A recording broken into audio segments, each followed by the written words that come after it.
आपके हाथ में पड़ा ये 500 का नोट महज एक कागज का टुकड़ा नहीं है। यह एक गवाह है भारत के संघर्ष का, उसकी आजादी का और उसकी बदलती हुई पहचान का। आज इस पे गांधी जी मुस्कुरा रहे हैं, पर क्या आप जानते हैं हमेशा से ऐसा नहीं था। एक वक्त था जब जेब हमारी थी लेकिन उस पर पहचान ब्रिटेन की थी। 1947 से पहले भारतीय नोटों पर हमेशा देश का कोई महापुरुष नहीं बल्कि ब्रिटिश राजा किंग जॉर्ज 5 और जॉर्ज 6 की तस्वीर छपती थी। नोट सिर्फ पैसा नहीं बल्कि हमारी गुलामी का एक ठप्पा थे।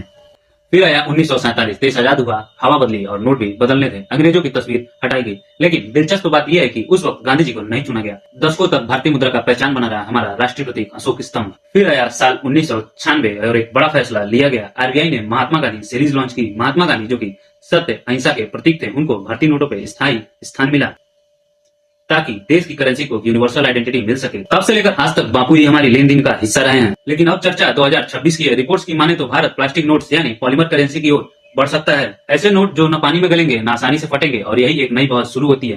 क्या नए नोटों के साथ चेहरा भी बदलेगा? सोशल मीडिया पे आवाजें उठ रही है कि क्या अब हम अपने उन क्रांतिकारियों को जगह दें जिन्होंने अपना लहू बहा के देश को आजादी दिलवाई, जैसे भगत सिंह या नेताजी सुभाष चंद्र बोस या डॉक्टर अम्बेडकर या मिसाइल मैन अब्दुल कलाम का चेहरा हमारे नोटों पर होना चाहिए। दुनिया के कई देश अपने वैज्ञानिकों और नायकों को अपनी करेंसी पर जगह देते हैं।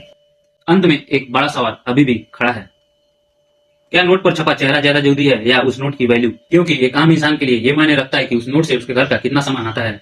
फिर भी एक नागरिक के तौर पे आपकी राय बहुत जरूरी है। अगर आज भारत का अगला 500 का नोट आपको डिजाइन करना हो तो आप उस पर किसकी तस्वीर लगाएंगे और क्यों लगाएंगे? कमेंट्स में जरूर बताएं।